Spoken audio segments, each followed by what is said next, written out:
नमस्कार, सरोकार प्राइम न्यूजमा यहाँलाई स्वागत छ। म श्रीकृष्ण नेउपाने। सरोकार प्राइम न्यूजमा आज हामीसँग हुनेछन् एमाले उपाध्यक्ष एवं संविधान सभाका अध्यक्ष नेम्बाङको हृदयघातका कारण निधन भएको अस्पतालको भनाई। बिहीबार राजकीय सम्मानका साथ अन्त्येष्टि गरिने, अन्त्येष्टिका दिन मुलुकभर सार्वजनिक बिदा दिइने सरकारको निर्णय। संविधान निर्माणमा नेम्बाङको भूमिका अतुलनीय रहेको भन्दै उहाँको निधनमा नेपाली राजनीतिवृत्त स्तब्ध। वैदेशिक रोजगारीमा रहेका नेपाली कामदारका हितमा रहेर काम गर्न विभिन्न देशका राजदूतलाई प्रधानमन्त्री दाहालले दिएको निर्देशनको समाचार सहितका अन्य खबर आज हामीसँग हुनेछन्। तर सबभन्दा पहिले आजका मुख्य हेडलाइन।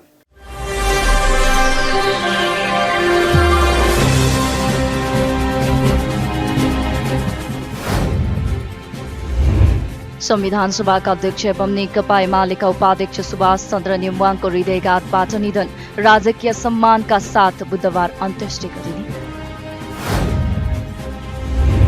नेपाली श्रमिक तथा कामदारको हितलाई केन्द्रमा राखेर काम गर्न नेपाली राजदूतहरूलाई प्रधानमन्त्री प्रचण्डको निर्देशन।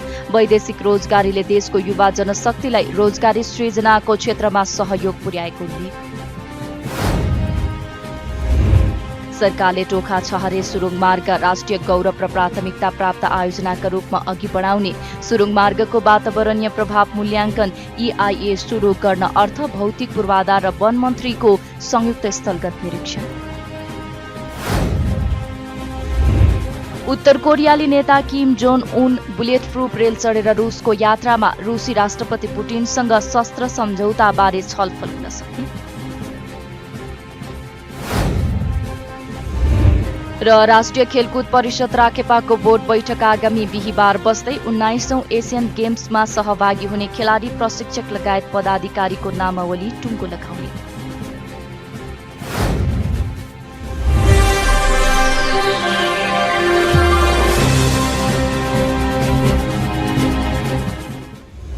सरोकार प्राइम न्यूज अब विस्तारमा। संविधान सभाका अध्यक्ष एवं नेकपा एमालेका उपाध्यक्ष सुभाष चन्द्र नेम्बाङको हृदयघातबाट निधन भएको छ। सामान्य रुगाखोकी लागेर घरमा आराम गरिरहनु भएका नेम्बाङलाई गैराते हृदयघात भएपछि उपचारका लागि राति 1:30 बजे त्रिवी शिक्षण अस्पताल लगिएकामा उपचारको क्रममा निधन भएको उहाँका स्वकीय सचिव कृष्ण प्रसाद काफ्लेले जानकारी दिनुभयो। नेम्बाङको निधनको खबरपछि प्रधानमन्त्री पुष्पकमल दाहाल प्रचण्ड, पार्टी अध्यक्ष केपी शर्मा ओली, सभामुख देवराज घिमिरे लगायत एमाले नेता, कार्यकर्ता र शुभेच्छुकहरू अस्पताल पुगेका थिए। इलाम क्षेत्र नम्बर 2बाट निर्वाचित नेम्बाङ 2009 फागुन 28 गते इलाममा जन्मनु भएको थियो। उहाँ इलाम 2बाट 2056 सालदेखि संसदीय चुनावमा निरन्तर विजयी हुँदै आउनु भएको थियो। 2048 सालदेखि 2052 सालसम्म उहाँ राष्ट्रिय सभाका सांसद बन्नुभएको थियो।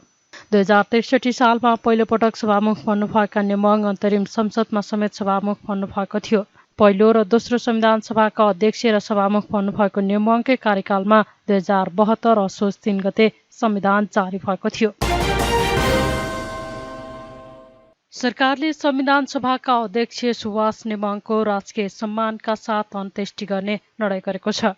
प्रधानमन्त्री तथा मन्त्री परिषद कार्यालय सिंहदरबारमा बसेको मन्त्री परिषदको बैठकले संविधान सभा अध्यक्षको निधनप्रति दुःख व्यक्त गर्दै शोक सन्तप्त परिवारजनप्रति सरकारले समवेदना प्रकट गरेको छ।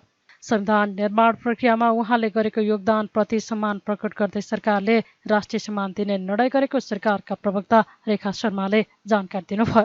प्रधानमन्त्री तथा मन्त्री परिषदको बैठकले हामी आज शोकको घडीमा पनि छौँ। त्यसकारणले आज बैठक बसेको हो र यो बैठकले निर्णय गरेको छ र बैठकको निर्णय अनुसार संविधान सभाका अध्यक्ष एवं वर्तमान प्रतिनिधि सभा सदस्य श्री सुभाष चन्द्र नेम्बाङको 71 वर्षको उमेरमा आज बिहान असामयिक निधन भएकोमा नेपाल सरकार गहिरो शोक प्रकट गर्दै हार्दिक श्रद्धाञ्जली व्यक्त गर्दछ।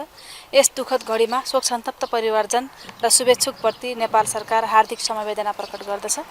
नेपालको संविधान निर्माण तथा जारी गर्नका लागि उहाँले निर्वाह गर्नुभएको भूमिका र नेपालमा लोकतान्त्रिक गणतन्त्र स्थापना गर्न उहाँले पुर्याउनु भएको योगदानको उच्च कदर गर्दै स्वर्गीय नेम्बाङको निष्ठा र त्यागलाई सबैले आत्मसात गर्न सक्नुहुने उहाँप्रतिको सच्चा श्रद्धाञ्जली हुने विश्वास नेपाल सरकारको रहेको छ। दिवंगत सुभाष चन्द्र नेम्बाङको राजकीय सम्मानका साथ अन्त्येष्टि गर्ने कुरा पनि निर्णय भएको छ र उहाँको निधनमा शोक मनाउन अन्तिम संस्कार हुने दिन सार्वजनिक बिदा दिने र उक्त दिन नेपालभरका सरकारी कार्यालयहरू विदेशी स्थित नेपाली दूतावास र नियोगहरूमा राष्ट्रिय झण्डा आधा झुकाउने भन्ने निर्णय पनि भएको छ। यही निर्णय अनुसार हामीले उहाँको अन्त्येष्टिको दिनमा सार्वजनिक बिदा दिनेछौँ भने अब अरू राजकीय सम्मानका साथ उहाँको अन्त्येष्टि हुने कुरा उल्लेख भएको छ। यही निर्णय सरकारले उहाँको अन्त्येष्टिका दिन सार्वजनिक बिदा दिने निर्णय गरेको शर्माले बताउनुभयो। अन्त्येष्टि हुने दिन नेपालभरका सरकारी कार्यालय, विदेश स्थित नेपाली दूतावास र नियोगहरूमा राष्ट्रिय झण्डा आधा झुकाउने निर्णय भएको उहाँले जानकारी दिनुभयो। संविधान सभा अध्यक्ष नेमुवाङको मंगलबार बिहान निधन भएको हो। प्रधानमन्त्री पुष्पकमल दाहाल प्रचण्डले विदेश स्थित नेपाली दूतावासका राजदूतलाई नेपाली श्रमिक तथा कामदारको हितलाई केन्द्रमा राखेर काम गर्न निर्देशन दिनुभएको छ। प्रधानमन्त्री तथा मन्त्री परिषद कार्यालयमा मंगलबार आयोजित श्रम आप्रवासन सम्बन्धी समस्या र तिनको समाधान सम्बन्धी अन्तर्क्रियामा उहाँले विदेशमा रहेका नेपाली कामदारले अनेकन समस्या झेल्नु परेकोमा ध्यानाकर्षण गराउँदै उक्त निर्देशन दिनुभएको हो। सरकारले पहिलो पटक विदेश स्थित नेपाली राजदूतलाई बोलाएर नेपाली श्रमिक तथा कामदारले भोग्नु परेको समस्या र कठिनाईबारे छलफल गरेको हो। कार्यक्रममा राजदूतहरूले आफ्नो रिपोर्टका साथै आगामी कार्ययोजना प्रस्तुत गरेका थिए। प्रधानमन्त्री दाहालले अन्तर्क्रियामा राजदूतले उठाउनुभएका विषय सम्बोधन गर्दै निर्देशित गर्नुभएको छ। सम्बोधनमा उहाँले अन्तर्राष्ट्रिय कूटनीतिक सम्बन्ध, नेपालको पर्यटन प्रवर्धन र विदेशमा कार्यरत नेपाली श्रमिकको हितलाई केन्द्रमा राखेर काम गर्न जोड दिनुभएको हो। पछिल्लो समय आन्तरिक रोजगारीमा देखा परेको अप्ठ्यारो अवस्थामा वैदेशिक रोजगारीले देशको युवा जनशक्तिलाई रोजगारी सृजनाको क्षेत्रमा सहयोग पुर्याएको उहाँको भनाइ छ। मुलुकको भुक्तानी सन्तुलनमा सहयोग लगायत पुँजी, सिप र प्रविधिले नेपालको विकासमा महत्वपूर्ण योगदान गर्नुका साथै नेपालको अन्तर्राष्ट्रिय सम्बन्ध र मित्रतामा समेत सहयोग पुगेको प्रधानमन्त्री दाहालले उल्लेख गर्नुभयो। वैदेशिक रोजगारीमा जाने श्रमिकलाई प्रदान गरिने सबै प्रकारका कन्सुलर सेवालाई सूचना प्रविधिमा आधारित बनाउँदै सहज र प्रभावकारी रूपमा सेवा प्रवाह गर्न प्रधानमन्त्री दाहालले निर्देशन दिनुभयो। अन्तर्क्रियाबाट विदेशमा रहेका नेपाली श्रमिकका समस्या समाधान गर्न, नेपालको कूटनीतिक क्षमतालाई सुदृढ र विस्तार गर्न, देशभित्र विदेशी लगानीको वातावरण सृजना गर्न एवं नेपालको बहुआयामिक विकासमा महत्वपूर्ण योगदान पुग्ने उहाँले विश्वास व्यक्त गर्नुभयो। काठमाडौँको टोखाबाट नुवाकोटको शिवपुरीसम्मको टोखा छहरे सुरुङ मार्ग सरकारको राष्ट्रिय गौरव र प्राथमिकता प्राप्त आयोजनाको रूपमा अघि बढाइने भएको छ। टोखा छहरे सुरुङ मार्गलाई राष्ट्रिय गौरव र प्राथमिकता प्राप्त आयोजनाको रूपमा अघि बढाउनका लागि सुरुङ मार्गको बाटो बन्ने प्रभाव मूल्याङ्कन EIS सुरु गर्न अर्थमन्त्री डाक्टर प्रकाश शर्मत, भौतिक पूर्वाधार तथा यातायात मन्त्री प्रकाश ज्वाला, वन तथा वातावरण मन्त्री डाक्टर वीरेन्द्र प्रसाद महतो लगायतले स्थलगत अवलोकन एवं निरीक्षण गर्नुभएको छ। सुरुङ मार्ग निर्माणका लागि चालु आर्थिक वर्षमा 1 अर्ब 25 करोड रुपियाँ विनियोजन गरिएको र बाँकी स्रोतको व्यवस्थापनका लागि जतिसक्दो छिटो EIS सुरु गर्न निरीक्षण गरिएको अर्थमन्त्री डाक्टर महतले बताउनुभयो। उहाँले सुरुङ मार्ग निर्माण अघि बढिसकेकाले कामलाई तीव्र बनाउन देखा पर्ने समस्या समाधान गर्न संयुक्त रूपमा लागेको धारणा राख्नुभयो। राजमार्गबाट आउने ट्राफिकलाई पनि छिटो काठमाडौँमा पहुँच पुर्याउँछ। छोटो थाङकोटको भन्दा पनि छोटो दूरी हुन्छ। त्यस हुनाले दुवै कारणले गर्दा यो सुरुङ मार्ग अत्यन्त महत्त्वपूर्ण छ। र यहाँको वरिपरिको जनताको लागि मात्रै होइन, नुवाकोट रसुवाको जनताको लागि मात्रै होइन, यो अन्तर्राष्ट्रिय चीनसँगको व्यापार, त्यस्तै गरेर आवत जावत र सँगसँगै यो पोखरादेखि आउने, चितवनदेखि आउने जुन चाहिँ छ पृथ्वी राजमार्ग, त्यो राजमार्गलाई पनि छोटो बनाउँछ। त्यस हुनाले हामी सबैले यसलाई चाहिँ प्राथमिकतामा राखेका छौँ। अहिले प्राविधिक तहमा चीन सरकारले यसको अध्ययन गरेको छ, प्रारम्भिक अध्ययन पुरा भएको छ। उहाँहरूले अब यो काठमाडौँको उचाइ चाहिँ माथि यो हाम्रो यो भ्याली जुन छ, उपत्यका छ, यो लिखु उपत्यका चाहिँ छहरे उपत्यका चाहिँ तल भएको हुनाले अब अहिले चाहिँ सामान्यतया प्रारम्भिक अध्ययनमा यहाँसम्म टनेल आउने चाहिँ देखियो। त्यसपछि 27 रोड, तर अझ विस्तृत अध्ययन थप अध्ययन हुन्छ। हाम्रो कोसिस चाहिँ अझ तल कतिसम्म जान सक्दछ भन्ने कोसिस हुन्छ। अब अहिले चिनिया सरकारले पनि यसलाई पुरा निर्माणमा उहाँहरूले पनि चाख देखाउनु भएको छ। ठुलो खर्च हुने आयोजना हो र प्रधानमन्त्रीको चीन भ्रमण पनि हुँदैछ। त्यो अवसरमा पनि यसलाई प्राथमिकतामा हामीले राखेका छौँ नेपाल सरकारको तर्फबाट र हाम्रो सबैको चाहिँ साझा सबैको यसमा एकमत छ। देशैभरि पनि यो चाहिँ नाकासम्म जाने छोटो बाटो हुने सुरुको कारणले पनि सबैको समर्थन छ। अब यो क्षेत्रका नागरिकहरू दाजुभाइ दिदीबहिनीहरूको त स्वाभाविक रूपमा यो बन्यो भने काठमाडौँसँग सहज पहुँच बढ्छ। आवत जावतमा मात्रै सहजता आउँदैन कि यो व्यवसाय यहीँबाट काठमाडौँ काम गर्ने यहीँ बसी जान सक्ने अवस्था आउँछ भन्ने कारणबाट पनि अब नुवाकोटवासीहरूको त विशेष रुचि हुने भइहाल्यो। यसमा हामी सबै पार्टी एक पनि छौँ। अब यहाँ हामीले युवराजी पनि हुनुहुन्छ, हामी सबै लागेका छौँ र यसमा बजेट पनि हामीले यो चाहिँ अगाडि बढ्छ भन्ने एउटा सोचका साथ विनियोजन गरेका छौँ। त्यस्तै भौतिक पूर्वाधार तथा यातायात मन्त्री प्रकाश ज्वालाले थोरै लगानी र छोटो समयमा नै निर्माण गर्न सक्ने गरेर प्रारम्भिक अध्ययनमा देखिएकाले निर्माण सुरु गर्ने तयारी गरिएको बताउनुभयो। सुरुङमार्ग निर्माण गर्न काठमाडौँतर्फ टोखा नगरपालिका वडा नम्बर 1 झोरमा 2वटा बिन्दुको पहिचान गरिएको र नुवाकोटतर्फ शिवपुरी गाउँपालिका वडा नम्बर 7 र 8मा 3वटा बिन्दु सम्भावित देखिएको उहाँले बताउनुभयो। यो टोखा छहरे सुरुङ मार्ग चाहिँ हाम्रो सरकारको प्रमुख प्राथमिकतामा रहेको छ। किनभने यो काठमाडौँ उपत्यका जो राजधानी सहर हो, काठमाडौँ उपत्यकालाई चाहिँ नुवाकोट रसुवा हुँदै चाइनासम्म जोड्नको लागि यो एउटा चाहिँ महत्त्वपूर्ण एउटा सुरुङ मार्गको रूपमा हामी लिएका छौँ। अब यसपटकको बजेटमा पनि यो प्राथमिकतामा छ। हामीले आवश्यक बजेट छुट्याएका पनि छौँ र सँगसँगै चाहिँ सम्भाव्यता अध्ययन पनि हामीले गराइरहेका छौँ। अब सम्भाव्यता अध्ययन गरिसकेपछि फिजिबिलिटी स्टडी गरिसकेपछि त्यसको चाहिँ डिपिआर बनाएर यो कन्स्ट्रक्सनको काम अगाडि बढ्छ। अर्को कुरा भनेको यो खास गरी हामीले चीन सरकारको सहयोगमा टोखा छहरे सुरुङ मार्ग निर्माणको प्रक्रिया अगाडि बढाएका छौँ। यसभन्दा पहिले पनि यो विषयमा पटक पटक छलफल भएर एक खालको चाहिँ निष्कर्ष निस्किएको छ, एउटा अनौपचारिक सहमति पनि भएको छ। तर अब लगत्तै सम्माननीय प्रधानमन्त्रीज्यूको जो चाइना भ्रमण छ, चाइना भ्रमणमा यो टोखा छहरे सुरुङ मार्ग चीनको सहयोगका लागि हाम्रो चाहिँ प्रमुख प्राथमिकतामा हामीले केही 7वटा जति चाहिँ सडक र सुरुङ मार्गहरू अगाडि सारेका छौँ भौतिक पूर्वाधार मन्त्रालय अन्तर्गत। र भौतिक पूर्वाधार मन्त्रालय अन्तर्गतको योजनाहरूमध्ये एउटा महत्त्वपूर्ण र प्राथमिकताका साथ सम्माननीय प्रधानमन्त्रीज्यूको भ्रमणमा यो टोखा छहरे सुरुङ मार्ग हामीले अगाडि बढाएका छौँ।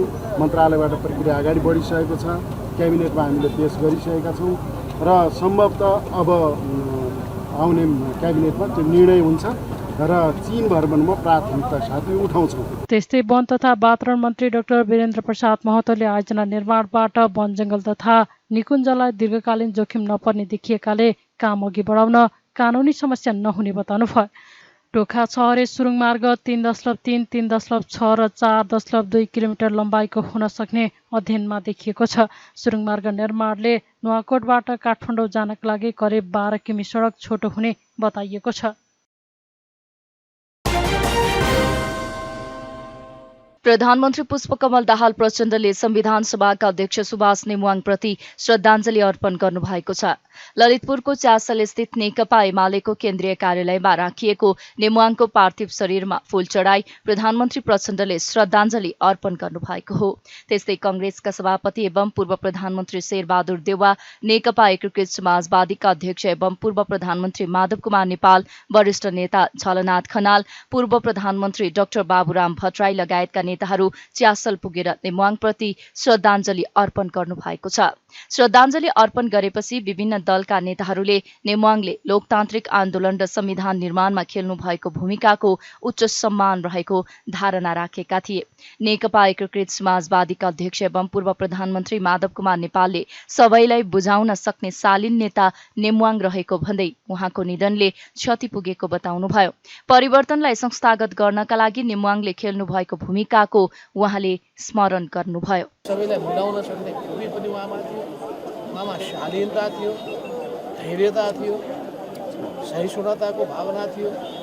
यस अर्थमा उहाँले आफ्नो निम्ति होइन, देशको निम्ति केही गरौँ, राष्ट्रको निम्ति केही गरौँ, परिवर्तनलाई संस्थागत गर्ने र सुदृढ बनाउने उहाँको सोच जुन थियो त्यसको आवश्यकताका अहिले झन् ज्यादा टड्कारो रह्यो।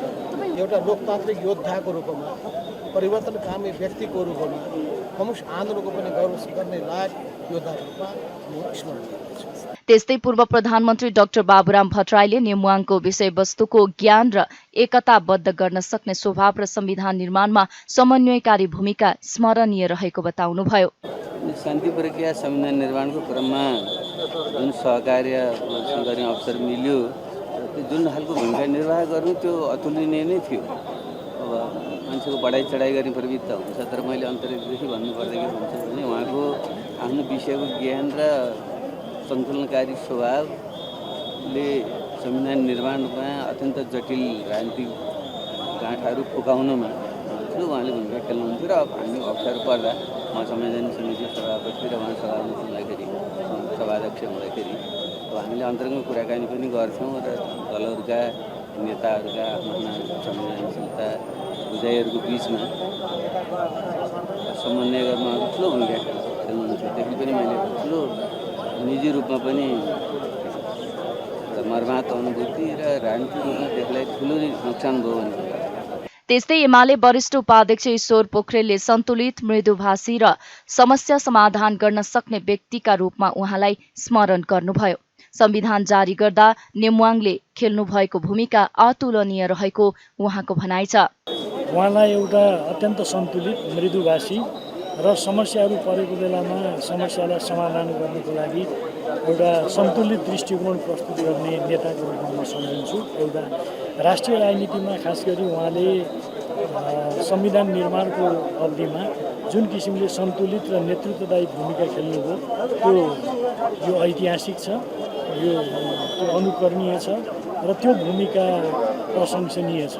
त्यस कारणले मैले उहाँलाई सम्झिँदाखेरि राष्ट्रिय राजनीतिमा उहाँले पुर्याउनु भएको योगदान र पार्टी राजनीतिभित्र उहाँको जुन सन्तुलनकारी भूमिका थियो त्यसलाई कहिले पनि बिर्सन सकिँदैन। यता नेकपाका महासचिव नेत्र विक्रम चन्द विप्लवले नेपालको राजनीतिमा महत्त्वपूर्ण योगदान गरेको नेता र देशको संरक्षकको निधनले मुलुकलाई क्षति पुगेको धारणा राख्नुभयो। होइन, नेपालको राजनीतिमा एउटा महत्त्वपूर्ण योगदान गर्ने व्यक्तित्व, कम्युनिस्ट आन्दोलनको एउटा पाएको नेता र देशको एउटा संरक्षक जस्तो पनि हो।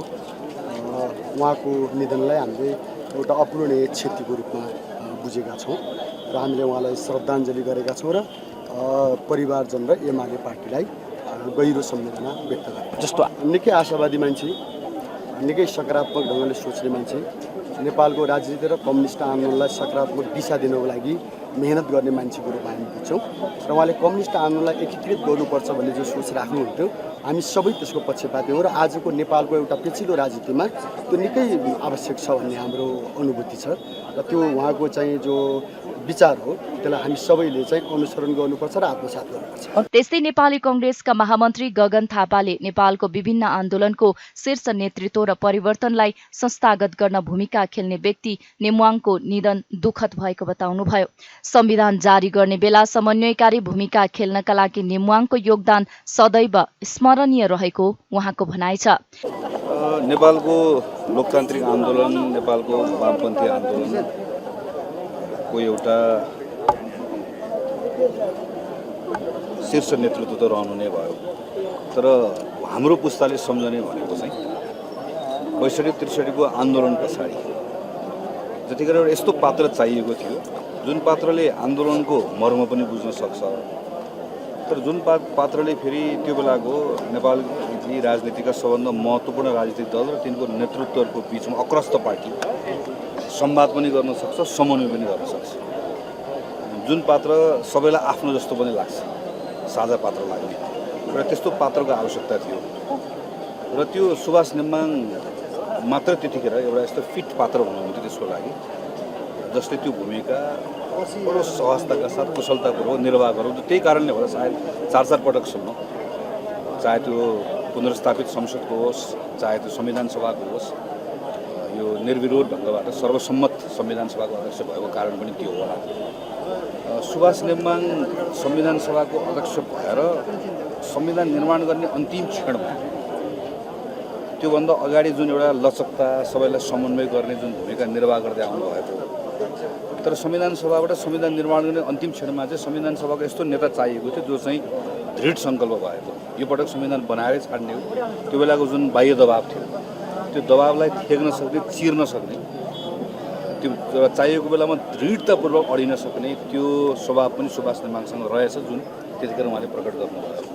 समन्वयकारी क्षमता भएको तर त्यो चाहिएको बेलामा दृढ हुन नसक्ने भएको भए सायद त्यतिखेर संविधान सभाले संविधान बनाउन सक्दैन थियो होला। त्यसैले नेपालमा यो संविधान जुन संविधानको अहिले हामी अभ्यास गरिरहेका छौँ, यो संविधानको एक प्रकारले त्यसको एउटा सर्वोच्च भूमिका निर्वाह गरेर आउनुभएको र गएको 10-15 वर्ष नेपालको राजनीतिमा चाहिँ राजनीतिक दलहरूको बिचमा एउटा समझदारीको राजनीति अपरिहार्य भएको जुन बेला थियो, त्यो बेलाको सबैभन्दा महत्त्वपूर्ण भूमिका निर्वाह गरेका पात्रहरूमध्येको एक पात्र।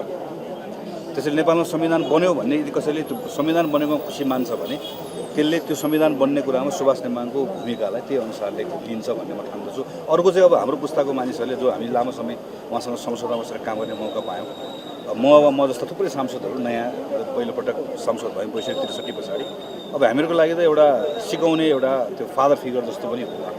त्यस्तै माओवादी केन्द्रका उपमहासचिव वर्षमान पुनले मुलुकले परिपक्व नेता र संसदका अभिभावक गुमाएको जिकिर गर्नुभयो। उहाँले मुलुकको अप्ठ्यारो अवस्थामा नेमुवाङको भूमिका अपरिहार्य रहेकोमा उहाँको निधनपछि मुलुकले अभाव महसुस गर्ने बताउनुभयो। परिपक्व नेता गुमाएको छ, संसदले अभिभावक गुमाएको अवस्था छ। म उहाँप्रति श्रद्धाञ्जली व्यक्त गर्दछु, परिवारहरूमा संवेदना व्यक्त गर्दछु। त्यसै गरी नेकपा एमालेका अध्यक्ष, सम्पूर्ण पार्टी पङ्क्तिका कमरेडहरूलाई यो दुःखको घडीमा धैर्य धारण गर्नु शक्ति मिलोस्, म हार्दिक समवेदना व्यक्त गर्दछु। नेपाली राजनीतिमा सुभाष चन्द्र नेवाङले खेल्नु भएको भूमिकालाई हजुरले कुन रूपमा लिनुहुन्छ? यसमा मैले बताउने भन्दा पनि उहाँको व्यक्तित्व, उहाँको कार्य आफै नै स्थापित छ। उहाँ असाध्यै सन्तुलित परिपक्व नेता हो।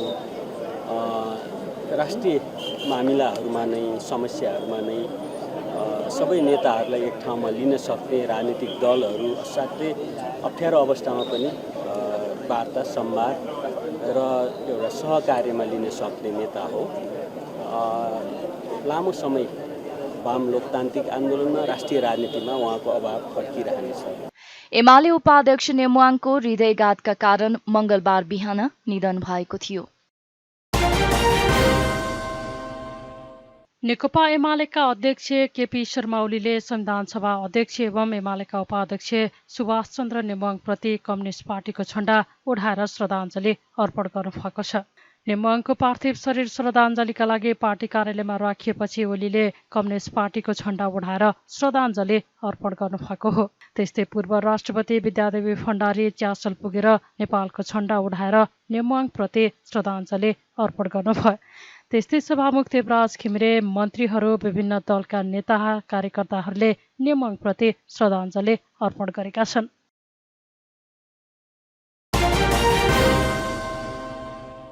विभिन्न दलका नेताहरूले संविधान सभाका अध्यक्ष सुभाष नेमुवाङको निधनले मुलुकलाई अतुलनीय क्षति पुगेको बताएका छन्। एमाले उपाध्यक्ष समेत रहनुभएका नेमुवाङ सबैलाई मिलाएर लान सक्ने नेता भएको स्मरण गर्दै उनीहरूले नेमुवाङको निधनले मुलुकलाई अतुलनीय क्षति पुगेको बताएका हुन्। उपप्रधान एवं गृहमन्त्री तथा माओवादी उपाध्यक्ष नारायण काजी श्रेष्ठले नेपालको कम्युनिस्ट तथा लोकतान्त्रिक आन्दोलनमा अग्रणी भूमिका खेलेको भन्दै स्मरण गर्नुभयो। मुलुकको परिवर्तनलाई संविधानमा समावेश गरेकाले नेमुवाङलाई नेपालको जनताले सदा सम्झना गरिरहने उहाँले बताउनुभयो। उहाँले नेमुवाङको निधनले मुलुक र नेपाली समाजलाई ठूलो क्षति पुगेको जिकिर गर्नुभयो।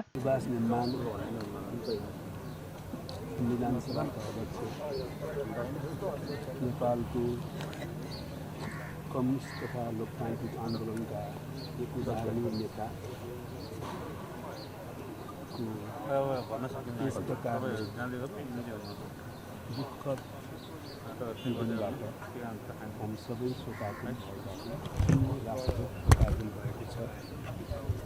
नेपालको यो लोकतान्त्रिक परिवर्तन राजनीतिक उपलब्धिका निम्ति त्यसलाई संविधानमा संस्थागत गर्ने निर्णायी भूमिका निम्ति नेपाली जनताले पुस्तौँसम्म सदा अध्यक्ष सुभाष नेमाङलाई स्मरण गरिरहनेछ। यो नेपालको राजनीति, नेपालको समाजका निम्ति अत्यन्तै ठुलो क्षति हो। उहाँ संविधान सभाबाट संविधान घोषणाको कुशल नेता मात्र हुनुहुन्थेन, उहाँ संसदीय अभ्यासमा सिद्धहस्त एउटा लोकतान्त्रिक नेता पनि हुनुहुन्थ्यो। संसदमा कुनै कुरा विषय जटिल बन्यो भने अहिले पनि सुभाष नेमाङको खोजी हामी सबैले गर्थ्यौँ र सुभाष नेमाङले त्यसलाई निकाल्नुहुन्थ्यो। मलाई पछिल्लो स्मरण छ, जब अनुचित लेनदेन वा मिटर ब्याजी सम्बन्धी विधेयक संसदमा एउटा जटिल अवस्थामा पुगेको थियो, त्यसलाई निकास दिने काम र संसदबाट त्यसलाई पारित गरेर कानुन बनाउने दिशातिर निर्णायक भूमिका खेल्ने काम उहाँबाट नै भएको थियो। त्यस्तै कांग्रेस नेता डाक्टर शेखर कोइरालाले समन्वयकारी भूमिकामा नेमुवाङ जस्तो अर्को नेता नभेटेको बताउनु भयो। संविधान जारी गर्दा नेमुवाङले खेलेको भूमिका अत्यन्तै सराहनीय रहेको भन्दै देशले एउटा मुख्य राजनीतिक नेता गुमाउनु पर्दा निकै क्षति भएको उहाँले बताउनु भयो। उहाँ एउटा शालीन व्यक्तित्वको रूपमा मैले चिनेको र समन्वयकारी भूमिकामा त उहाँ जतिको व्यक्ति मैले देखेको थिएँ। दुई पटक संविधान सभा भयो, संविधान सभामा उहाँले खेल्नुभएको भूमिका अत्यन्तै सराहनीय छ र देशले एउटा वास्तवमा राजनीतिज्ञ र समन्वयकारी भूमिका खेल्ने व्यक्ति हामीले गुमाएका छौँ। ठुलो लस देशलाई भएको छ। उहाँसँगको स्मरणीय क्षणहरू त्यस्तो धेरै त छैन होइन, तर अब कहिलेकाहीँ उहाँहरूसित बसेर छलफल गर्दाखेरि, कुराकानी गर्दाखेरि बडा एकदम भद्र तरिकाले उहाँले प्रस्तुत हुनुहुन्थ्यो। राष्ट्रपतिको निर्वाचनको बेलामा पनि उहाँ आफै उम्मेदवार हुँदा मलाई फोन गर्नुभयो, भेटौँ भन्नुभयो। भेटेपछि मैले अनि मैले भने सुभाषजी हामीलाई त गाह्रो हुन्छ, हाम्रो उम्मेदवार त रामचन्द्र पौडेलजी हुनुहुन्छ। होइन अहिले त ठिकै छ, तर पछिको लागि पनि तपाईँहरूले सोच्नुहोस्, नेसनको लागि सोच्नुहोस् भनेर उहाँले भन्नुभएको म सम्झिन्छु। त्यो अत्यन्तै मार्मिक ऊ थियो। उहाँको अभाव अब कहाँनिर गएर खड्किला तपाईँहरूमा राजनीतिमा चाहिँ विशेष गरी के भन्नुभयो? उहाँको अभाव होइन, अब के हुन्छ भने जन्मेपछि मान्छे त बित्नै पर्छ, जानै पर्छ होइन। तर संसदीय अभ्यासमा उहाँले खेल्नुभएको भूमिका र युवा सांसदहरूलाई दिनुभएको प्रेरणा कसले खेल्न सक्छ भन्ने, अब उहाँ त रहनु भएन हाम्रोमा, त्यो चाहिँ नि अभाव हामीलाई खड्किरहन्छ। उहाँ सधैँ एकदम हरेक इस्युलाई उहाँले केलाउने, आफ्नो एकदम सभ्य तरिकाले कुरा गर्ने, सरल तरिकाले सम्झाउने त्यो बानी थियो। त्यस्तै एमाले सचेतक महेश बर्तोलाले नेमाङको निधनले राष्ट्रले अभिभावक गुमाएको जिकिर गर्नुभयो। उहाँ रातको करिब 1 बजेतिर उहाँलाई सजिलो भएको र उहाँ अलिकति भङमङ्गिनु भयो, अलिकति ढल्नुभयो भन्ने पनि परिवारको स्रोतले सूचना दिनुभएको छ। त्यसपछि अस्पताल ल्याउने क्रममा सायद उहाँको अस्पतालमा उपचार हुन सक्ने स्थिति भएर उहाँको निधन भयो। उहाँलाई हिजो दिउँसोदेखि नै ज्वरो आएको थियो। उहाँ हिजो अफिस पनि आउनु भएन, घरमै आराम गरेर बस्नु। बेलुका केही चिकित्सकहरूसँग परामर्श पनि गर्नुभएको रहेछ घरमै। अब अस्पताल आउने पर्ने अवस्था त देखिएन सायद भनौँ। अब त्यसै गरी आराम गर्दा हुन्छ भन्ने ठान्नु हो र अब समयमै उपचार गर्न अस्पतालमा आउने स्थिति हुन्थ्यो भने एउटा सहज हुन्थ्यो, यो अवस्था हुन्थ्यो भन्ने लाग्छ। अब उहाँको दुःखद निधन भइसकेको अवस्थामा अब सिङ्गो देश आज शोकमा छ, हामी सबै एउटा पीडामा छौँ, शोकमा छौँ। राष्ट्रले एउटा महत्त्वपूर्ण अभिभावक गुमाएको छ। सिङ्गो देशको अप्ठ्यारोहरूलाई, गाँठोहरूलाई, सहजताहरूलाई पनि फुकाएर एउटा चाहिँ सहजताका साथ निकास दिन सक्ने एउटा सामर्थ्य भएको त्यस्तो व्यक्ति गुमायौँ। अब हामी केही बेरपछि यहाँबाट पार्टी केन्द्रीय कार्यालयमा यो श्रद्धाञ्जलीका लागि हामी लिएर जानेछौँ। त्यसपछि आज दिनभरि जसो श्रद्धाञ्जली उहाँको पार्टी केन्द्रीय कार्यालयमा रहनेछ। उहाँको दुवै छोराहरू यति बेला देश बाहिर रहेको अवस्थामा भोलि परिवारको सरसल्लाहबाट भोलि साँझमा या पर्सि अब दाह संस्कारको प्रक्रिया अगाडि बढ्नेछ। पार्टी केन्द्रीय सचिवालयले केही बेरपछि सबै तालिकाहरू सार्वजनिक गर्नेछ। जिल्लाबाट पनि हाम्रो नेता पटक इलामले जिताएर पठाएको नेता इलाममै दाह संस्कार गर्नुपर्छ भन्ने गरीको माग पनि भएको अवस्था छ। निचोडमा कुरा हामी यो चाहन्छौँ र उहाँको व्यक्तित्वले नेपालीहरू जसरी विविधतामा एकता हुन्थ्यो, सुभाष चन्द्र नेपालीहरूको विविधताको एकताको प्रतीक हो र उहाँ हामीलाई ठुलो क्षति, देशलाई ठुलो क्षति भएर पाएको छौँ र म उहाँप्रति आफ्नो श्रद्धाञ्जली राख्न चाहन्छु। उहाँको परिवारलाई जसरी लिडर्सहरू ठुलो खडेरी छ नेपालमा, उहाँ एउटा ठुलो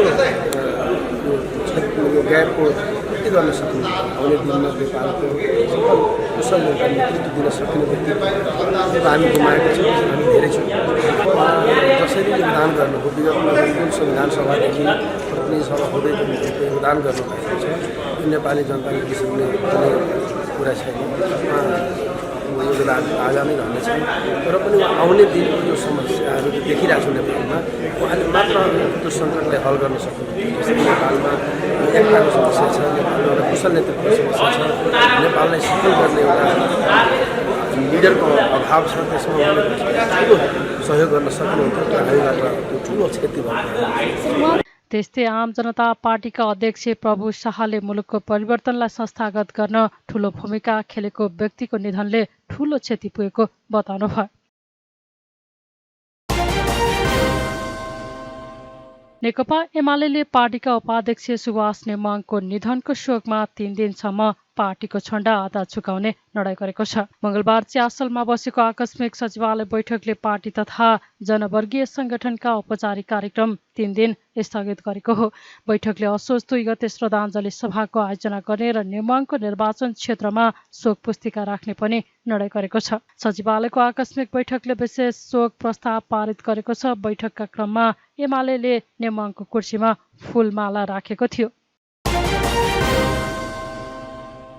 स्वास्थ्य तथा जनसङ्ख्या मन्त्री मोहन बहादुर बस्नेतले सरकार चिकित्सा शिक्षा ऐन संशोधन गर्ने तयारीमा रहेको बताउनु भएको छ। मंगलबार चितवनको भरतपुर विमानस्थलमा पत्रकारहरूसँग कुरा गर्दै मन्त्री बस्नेतले चिकित्सा शिक्षा ऐन संशोधन हुन नसक्दा चिकित्सक, नर्स लगायतका स्वास्थ्यकर्मी उत्पादन हुन नसकेको बताउँदै यस्तै अवस्था रहे नेपालमा 5 वर्षपछि नर्स र चिकित्सक पाउन समेत कठिन हुने बताउनु भयो। उहाँले अस्पतालहरूको व्यथिति सुधार गर्ने कुरामा आफूले कसैसँग पनि सम्झौता नगर्ने स्पष्ट पार्नुभयो। अस्पतालहरूमा अहिले पनि 22 वर्ष अघिको कर्मचारी दरबन्दी रहेको भन्दै उहाँले जनताको सेवाका लागि दरबन्दी थप गरिने उल्लेख गर्नुभयो। दरबन्दी थप गर्ने विषयमा अर्थ मन्त्रालयले स्वास्थ्य मन्त्रालयले परिपत्र गरिसकेको उहाँको भनाइ छ। अहिले हामीले के गरिरहेका छौँ भने सुर्तीजन्य पदार्थमा उठेको कर कोष ठुलो रकम छ। त्यो 59 सालसम्म म त्यहाँ राज्य मन्त्री हुँदा यो स्वास्थ्य मन्त्रालयले लिएको थियो सबै पैसा कर कोषको पैसा म हिँडेको अर्को वर्षदेखि जम्मा 40 करोड पाएको रहेछ। त्यतिखेर 6 अरब उठ्दा 40 करोड स्वास्थ्य मन्त्रालयले पाएको रहेछ। अहिले करिब 9 अरब चाँडो पैसा उठ्छ होला।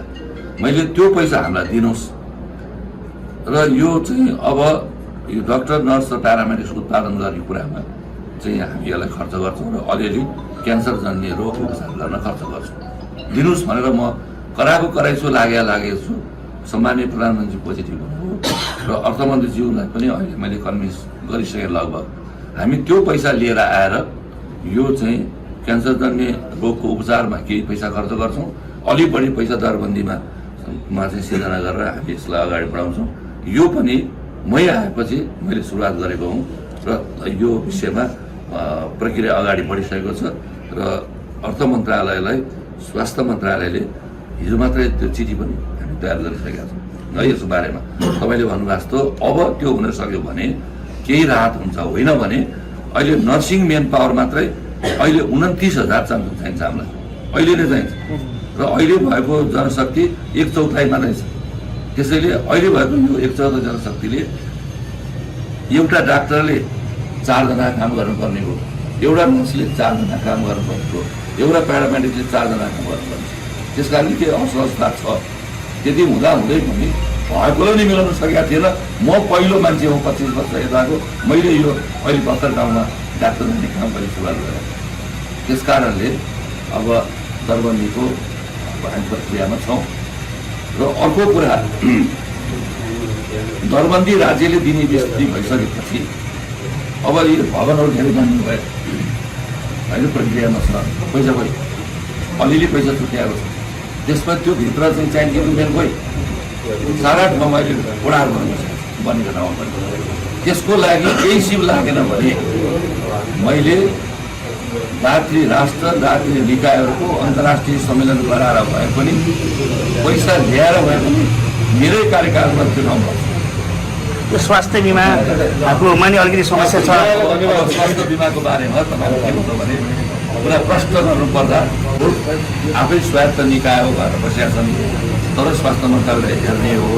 त्यहाँ पनि केही व्यक्ति छन् इलेक्ट्रोनिक मिडियाबाट यो चाहिँ यो कारबाही अगाडि बढाउने गरी तयारी नगरेसम्म दिदीहरूले के गरिरहेछन् भन्दाखेरि अहिले बिमा नभएको अस्पतालहरू नचल्ने, अनि कहीँ दिन ढिलो चाँडो गरिदिने, त्यसमा अनेकौँ लाभका कुरा नि होला केही होला।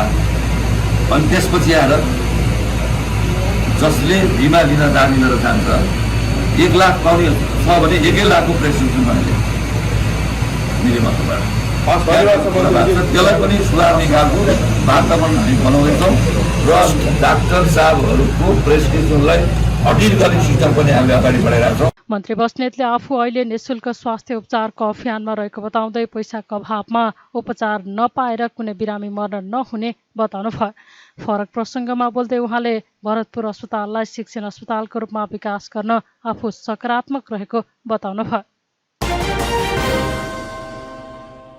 नेकपा एकीकृत समाजवादीका केन्द्रीय सल्लाहकार परिषदका सदस्य शङ्कर विश्वकर्माको निधन भएको छ।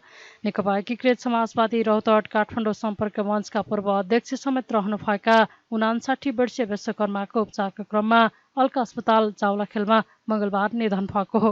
यसैबीच शङ्कर विश्वकर्माप्रति श्रद्धाञ्जलीका लागि नेकपा एकीकृत समाजवादीको केन्द्रीय कार्यालय आलोकनगरमा राखिएको थियो। अध्यक्ष माधव नेपाल लगायतका नेताले पार्टी कार्यालयमा विश्वकर्माप्रति श्रद्धाञ्जली अर्पण गरेका थिए।